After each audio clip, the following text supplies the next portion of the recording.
Imagine we just did an episode on the products of nepotism and the sheer volume of kids that are getting launched, and here we have one of the most anticipated launches, refreshingly not in front of camera but on the director's chair.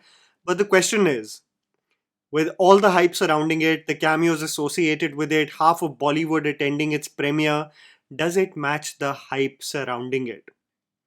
I would have loved for there to be a punchline right now, but this show and its nature is such that there is a lot to pack in.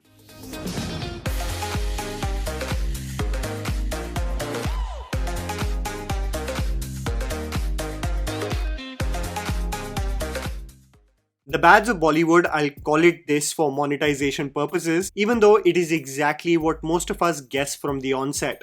Whatever Jon Snow was referenced as in Game of Thrones. Basically focuses on the rise of Asman Singh, played by Laksh Lalwani in Bollywood, an outsider who is given the opportunity with Sodawala Productions, spearheaded by Freddie Sodawala, played by Manish Chaudhary. His movie titled Revolver becomes a huge hit, and he becomes the new actor on the block that everyone wants to work with. The 7-episode series focuses on the overwhelming feeling of success that is tough to process for Asman, the tussles he deals with production houses as he juggles his dates, the proximity that increases with his co-star Karishma Talwar, played by Seher Bamra, the daughter of superstar Ajay Talwar, played by Bobby Deol, and how this is in direct conflict with what the father envisions for his daughter, the satirical take on the film industry while transitioning into a romance between star-crossed lovers, a concoction of comedy, action, thriller twists, brain rot sprinkles, and the OG commercial Bollywood twang is what is Bads of Bollywood, directed by Aryan Khan. Here's me telling you the good and bad aspects of the series so that you guys can ultimately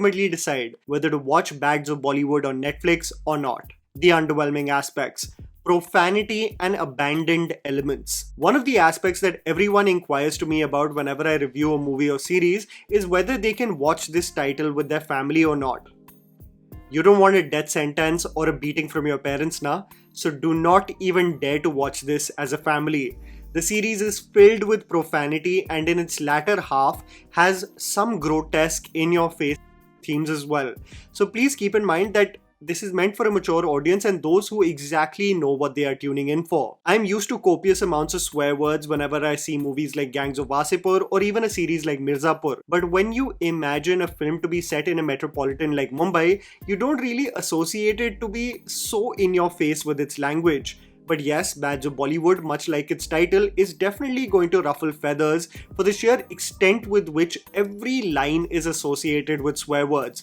I did momentarily feel like it was being integrated forcefully almost in every dialogue, even when it was not required. There is a case of some plot points of the series being abandoned, and I specifically felt this about 2 instances where Freddie Sodawala gets into an altercation with the production designer and Asman with his friends get into a brawl at a bar. These situations should have led to consequences, especially as the production designer, portrayed by Priyam Saha, is presented as a person who won't take BS from even people in positions of power, and Asman is showcased as someone who is constantly chased by paps. So the aftermath of a pub brawl should lead to some chatter, but these events almost happen in isolation and are just casually forgotten. Moments of losing interest. There is a sense of lethargy that does set in episodes 5 and 6 of this series when the focus shifts from being a satirical and critical take on the inner workings of the film industry to a romance and essentially a massy action series. When Aryan's focus is to call out the hypocrisy of the industry or present celebrities as exaggerated versions of themselves, this truly turns out to become one of the most hilarious and entertaining rides. However, when the focus shifts to Asman and Karishma's romance and how this comes in conflict to what Bobby Deol envisions for his daughter, it is inundated with a lot of chase and action sequences that seem like fluff pieces almost to convince us that Aryan can pull off massy feature film elements in the future.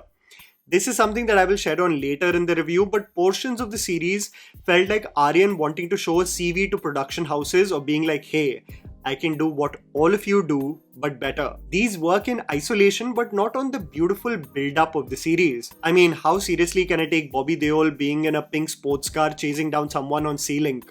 I get that the intention anyway is to be bizarre, but initially in the series, Aryan had a magnificent balancing act of the whimsical and heartfelt. This momentarily falters when the series transitions to generic themes of romance, a villain, and several action set pieces. The last element that I felt I wanted the series to explore a little more, and I believe was a lost opportunity, is the progression of Rajat Bedi's character to almost becoming a caricaturish has-been in the industry. I would have loved even a glimpse of something real from Rajat Bedi, because an emotional moment of having dealt with being sidelined from the industry would have been such a home run, as it ties into his real life experiences. He acts brilliantly in the series, but more or less gets embroiled in this blackmailing racket that doesn't offer much scope for his character. The good.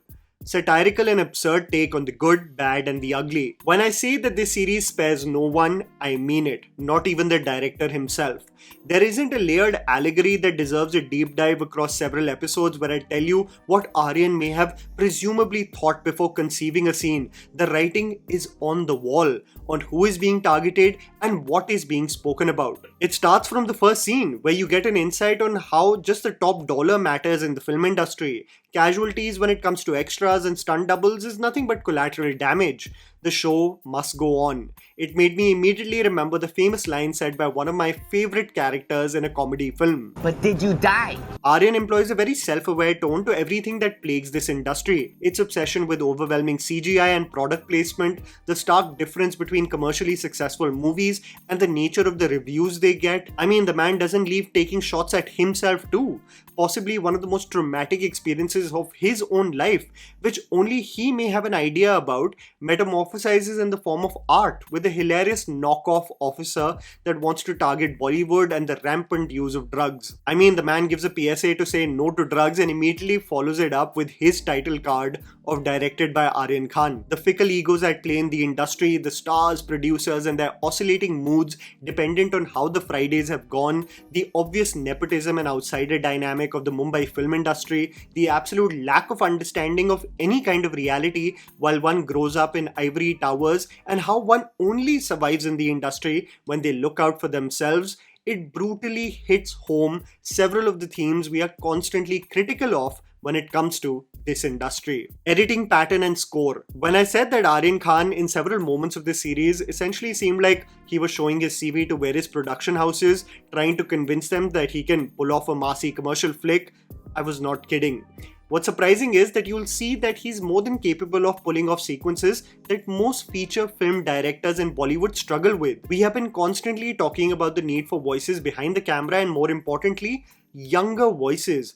And you can see just through the texture of how Aryan designed some of these set pieces that he has a contemporary flair in the way characters talk to one another, but also has commercial sensibilities to staging and dialogue delivery, a balance one craves for in modern Hindi cinema. Aryan is self-aware where moments set in reality in the series cannot be too filmy or soppy, so he employs dramatic elements of punchlines almost working perfectly in cue to pragmatic elements. Karan Johar will deliver his lines, but wait for the final sentence until he is hit with the spotlight. One character is in an emotional state, and it will be anchored to reality by her demanding for the radio to be shut. The action choreography is seamlessly executed, many of the set pieces allowing for the viewer to see hand-to-hand combat from start to finish without any abrupt cutaways. In several of the dramatic moments in the series, you'll see Aryan use callbacks, a beautiful way to heighten moments of conflict, where a character remembers what injustice was done to them previously or when deja vu strikes, and this is further heightened by the score and songs provided by Shashwat Sachdev. My favorite being the song Gafoor that presents a gangster in such a badass avatar, and the song titled Revolver that almost is introduced like Chekhov's gun, anticipating the viewer on when the title will appear on the screen. That's also one thing that is being overlooked. It's the massy avatar in which Aryan presents every single cameo in this film. You know that massy touch is inherent in him. I think I was only disappointed by the integration of Diljit's song Tenu Ki Pata, which I thought was rather lazy from a screenplay point of view, especially when you look at the sheer investment that went into that music video. Easter eggs and cameos. I'm seeing many reviews and posts about this series where the users are literally giving away key scenes and quotes from the show, taking away the individual experience completely. And I know I have done this several times, citing examples of great dialogues being said in films, but these somewhat act as great indicators to be like, hey, watch this movie, it is epic, so I get it. But regarding this series specifically, there are so many Easter eggs that for anyone who is chronically online, me, or actively follows events related to the film industry, me, you will be literally having a field day with what is being shown and what is the real event or movie scene that is being referenced, and this is true for all 7 episodes. It just also provides you insight on what a Bollywood fan Aryan may be. So the iconic roundtable moment, the officers' war against drugs, and the iconic moments from Shah Rukh Khan's own filmography are nothing but a sliver of the elements dispersed in this series. The cameos, as the trailer showcased, are many, but I must tell you that my favorites included Ranveer Singh, Karan Johar, who I believe was not even playing an exaggerated version of himself, he was literally spot on, and this one iconic actor who plays an intimacy coordinator in this series. Raghav, in a scene shared with this star, is so bloody funny, it made me laugh out loud, easily becoming the funniest moment from the series. I also like Aamir and Shah Rukh's brief appearance in this series, Aamir's role being way more effective than whatever he was doing in the climax of Coolie, and SRK not shying away from dissing himself also. The nature of Mumbai and the cast. When you see this series, you can also clearly tell that this is a series that is made by a person who has grown up in a city like Mumbai, because there are many isms so specific to Mumbai that only someone who has grown up here can identify it. This is true for even the way the houses have been designed, of the two main characters, palatial houses and dilapidated apartments, which is, by the way, modeled around one of the most famous outsiders' house. The privilege of a Nepo baby asking her director when is he coming home next, and how this is in sharp contrast to an outsider who will refer to them as sir. The fake, let me know if you need anything, and the cadence and condescending tone in which rich sober kids seem to talk to anyone marginally older than them. It's so spot on, with references of Boho House and a world beyond Bandra being a mystery.